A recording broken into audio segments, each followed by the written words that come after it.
you think darkness is your ally? You merely adapted the dark.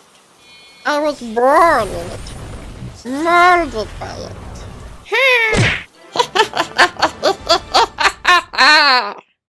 Hey guys, it's Aremia, and I really hope you enjoyed that intro clip. My wife actually did that, so if you did like it, please comment shoutouts to wife or something silly like that. Anyway, we are playing Melffys with Tri-brigades today, and I have been having so much fun playing this deck. Oh my goodness, let's just jump right into the games. Melffy Tri-brigade, going first here. And we are going to use Rescue Cat to bait out any Ash Blossoms or Impermanences because we have an Obedience Schooled that we can play. So because Rescue Cat can tribute itself or send itself to the graveyard as part of its cost, we can clear our board and still play our Obedience Schooled and get rid of their primary interaction in their Imperm. So that is what we're going to do. We're going to get rid of our cat anyway. It is negated, but then we can activate Obedience Schooled, and we get to summon a Puppy, Catty, and our Kalantosa. And then we overlay all three for our Joyous Melffys. Really strong card. You will see just what it can do. So we are up against Umi Control, which is another deck that I've been playing. It's so much fun, you guys. Oh my goodness. Umi Control is so good. So in response to the electric jellyfish, we want to make sure that they can't get into Kairyoshin. So we're going to activate our Joyous Melffys, return it to the extra deck, and then resummon all three of its materials. So we summon Catty, Puppy, and our Kalantosa. When Kalantosa is special summoned, it can destroy any card on board. So we're going to go ahead and get rid of the jellyfish.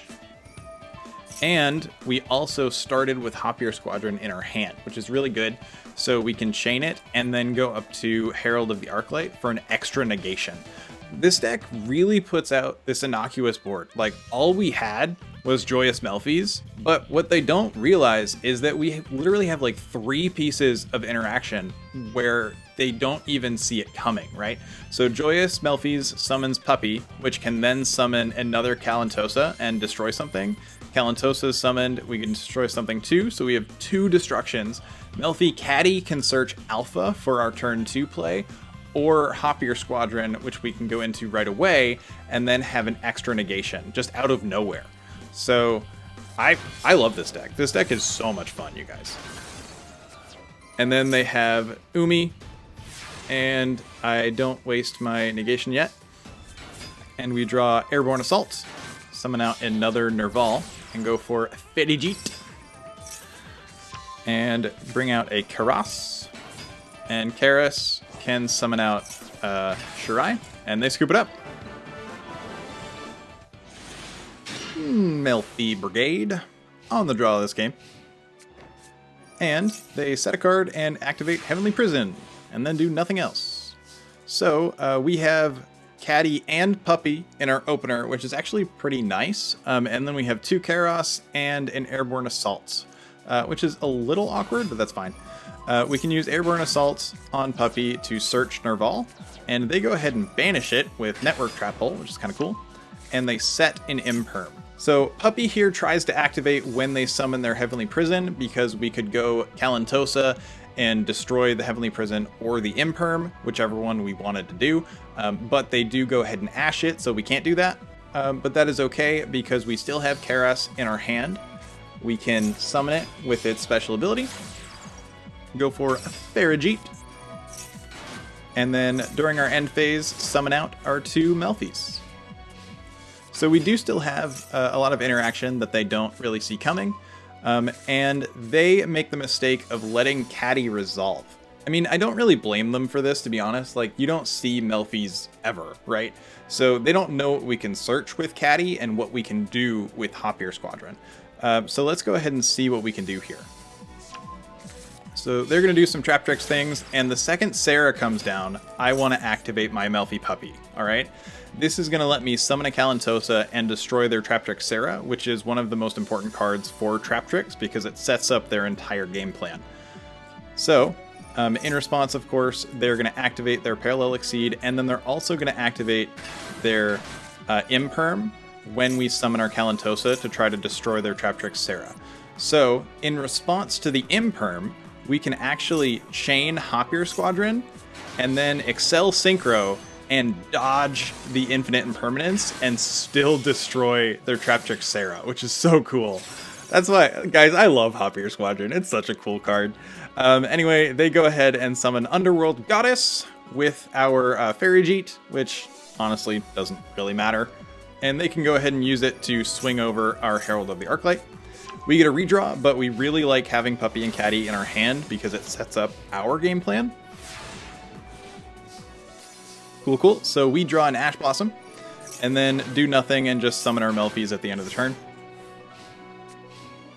So you can kind of see the grind power that Melffys have. We are basically staying on par with Traptrix, which is in itself a very grind-heavy control deck, right? So when they summon Dionea, we go ahead and activate Catty to search Alpha, the Master of Beasts. Also an incredibly strong card.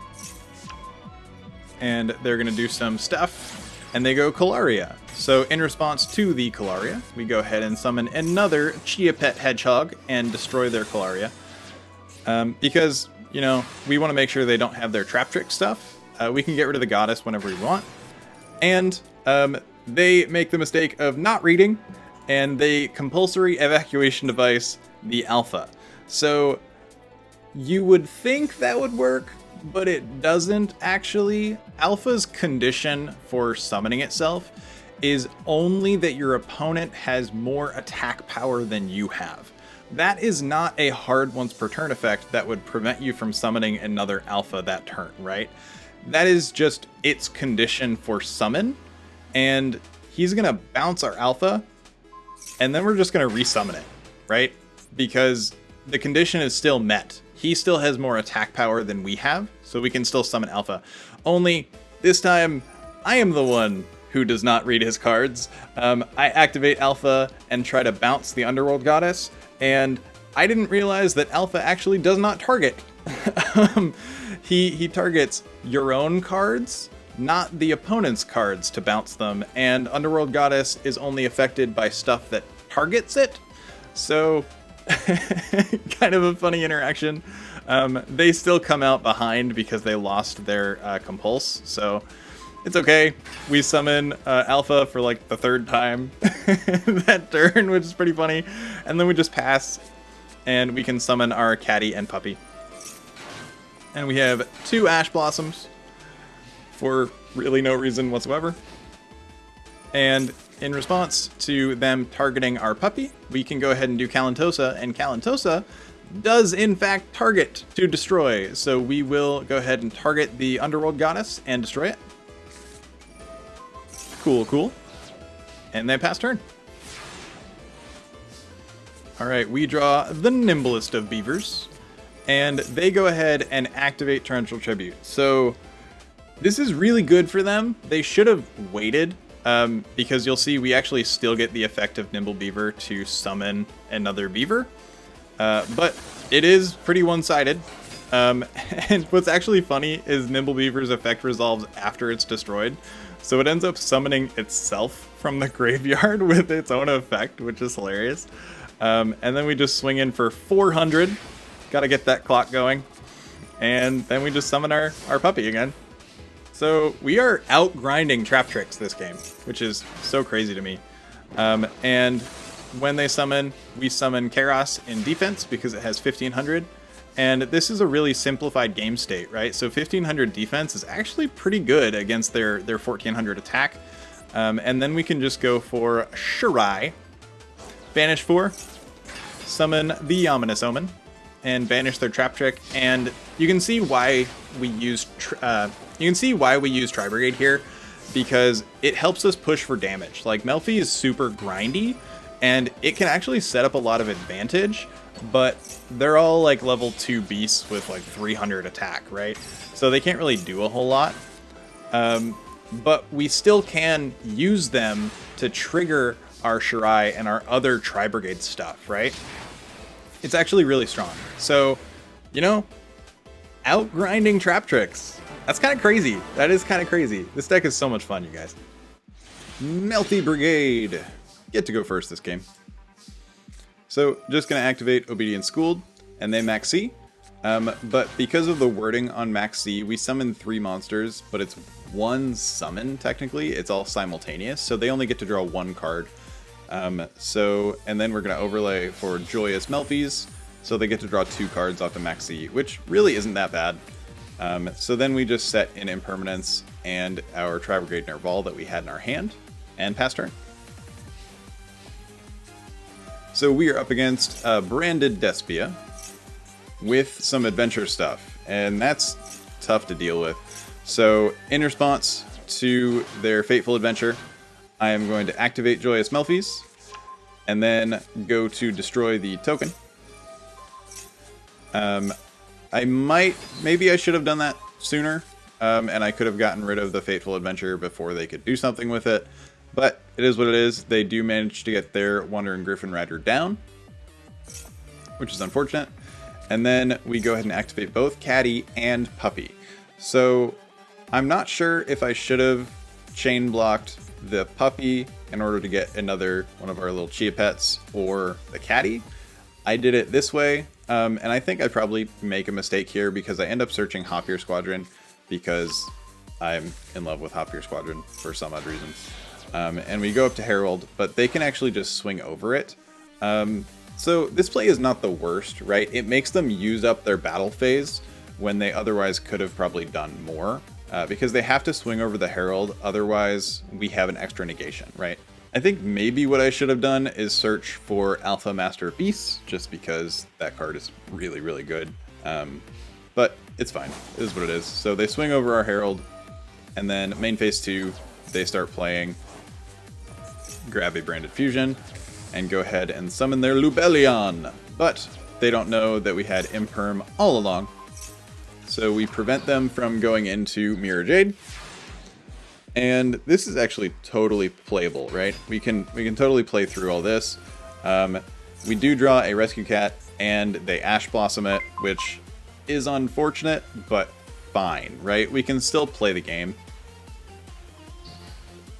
So we flip over Nervall, go for Ferrijit, but mainly want to get the search off for Kerass. Summon Kerass, and then go up to Shuraig, banish the Lubellion, and swing over the Wandering Griffin Rider and swing in. So you can kind of see, like, Melffys are surprisingly annoying to deal with, right? They wasted a lot of their interaction just dealing with our Melffy cards, and just imagine how the opponent's feeling. Now they have to deal with an actual meta threat, right? They have to deal with the Ominous Omen suddenly banishing all their cards. And then we can go up to Rugal, and that way we can trigger the Shuraig whenever we want to, and bring out a Melffy Catty. So they're going to go for their Water Enchantress. And activate. Grab Rite of Aramasir from Graveyard. I hate the adventure package. It's so busted. Anyway, we're going to use Catty to go ahead and search Alpha this time. And in response, they scoop it up. I was going to say, in response, we can Rugal, summon Nervall, and then banish the token again, and then they just surrender. So, GG's. Melffy Brigade. Going second once again. And they go ahead and summon their Moye. So we are up against Swordsoul, and we have Effect Veiler. So we're going to negate the Moye. They activate Triple Tactics, and we Ash their draw on Triple Tactics, which is so funny. So we draw Kalantosa, which is not great. And they go Waterfall, which I do like. That's a pretty cool tech for Wyrm decks. And we set Imperm and Called. And I just go ahead and banish the Moye here. Swordsoul Taya actually has to banish a Swordsoul card from their graveyard, and the only Swordsoul card in their grave was Moye. So we have the added benefit of both banishing a Moye and preventing their Taya from activating to go into their whole, Cheng Ying Swordsoul shenanigans combo. Cool, cool. And they pass because we stop their turn. And Obedience Schooled, if you don't know, can only activate if you don't have monsters on board. So we can use Alpha to bounce itself and get rid of their Taya, and then activate Obedience Schooled when we cleared our board of monsters. So it's kind of cool. And we can go ahead and summon Kalantosa, Catty, and Puppy.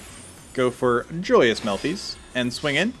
But they have this guy. So Golden Swordsoul actually negates our attack, which is kind of cool. I don't see this card a whole lot. But, you know, it's nice to have in Swordsoul, I guess, as like a 1 or 2 of. So we do have to pass turn. They stopped us there. But little do they know, we actually have a ton of interaction just hiding right underneath our Joyous Melffys. So their Yazzie is going to target our Joyous Melffys, but we are going to bounce it back to the extra deck and dodge that destruction. Summon Kalantosa, Catty, and Puppy. Unfortunately, this Kalantosa does not have a target when it's summoned, so we don't use that ability. But we can go ahead and use Catty and Puppy, destroy this Ashina, search Hop Ear Squadron, and then set up our favorite play of going into Herald, and they just rage quit. Connection failed. Man, I love making Sword Soul players rage quit. Oh, it's so good.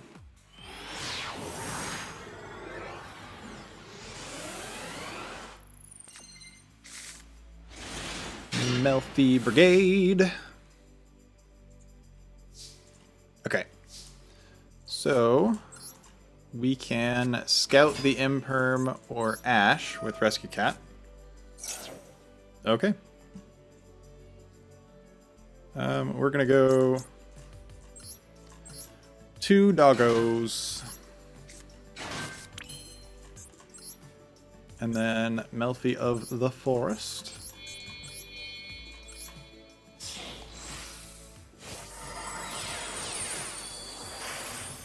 Cool, cool. Activate. Search our last doggo.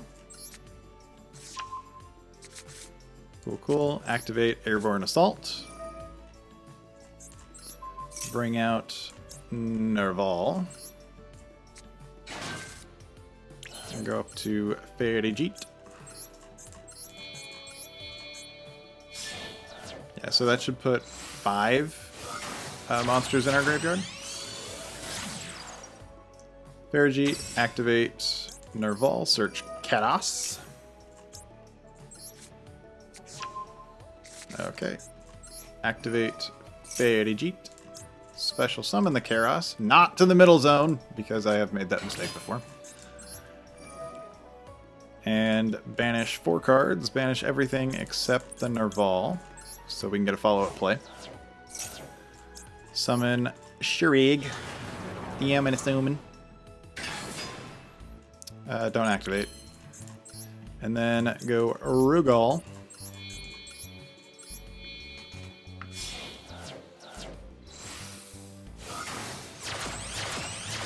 Cool, cool. And activate Ferrijit, the furry Tri-brigade. That's not bad. I don't know. So either I get rid of Obedience Schooled and I just assume that I will still have a board, which is probably a safe assumption, or I get rid of Airborne Assault and I prepare for a full board wipe. I think the best choice is to pitch Obedience Schooled and just set our Imperm and our Called. And pass turn. Summon our Puppy. What do you got? So we have a Pop and a Banish and Imperm and Called by the Grave. So Cyber Emergency makes me think Cyber Dragon. Drytron. Okay. That's fine. That is fine. What if I just Called by the Grave their ultimateness? That would be so mean. No, we're gonna We're gonna wait. Because I can always call by the grave in response to the Drytron ritual spell. Natasha? Okay, whatever. Yep. Distribute from your hand or field. Okay, so this is from grave, so I can activate call now. So let's go ahead and do that. No Medianus for you. Crossout. Of course, they have their one copy of Crossout. That's fine. They're gonna end up discarding like all of their cards. So here's what I'm thinking. I can actually chain block the Shuraig with Puppy. And that kind of sounds more fun to me. So we're gonna do that. What do you got? What do you got? What do you got? Nice. There we go. GG's. Well, those were some really fun games. Now, where would I rank the deck? It actually really impressed me. It's been really fun playing this deck, and I honestly think it's around Diamond 5. I could easily see myself climbing up to Diamond with this deck. There's a lot of surprise interaction. We have the benefit of playing Melffys, which people are not familiar with, and our interaction is kind of hidden when people don't really expect it. Now, this deck was heavily inspired by a guide I found by Weather on Yugioh Pro, so shout out to them. I will put that link in the description if you are interested in their version of the deck. Obviously, I did make some changes because we're in Master Duel, and just some personal preferences. But anyway, I hope you guys enjoyed all that. If you did, feel free to leave a like, comment, subscribe, you know, do the YouTube stuff. I will see you guys next time. I hope you have a great day, and God bless.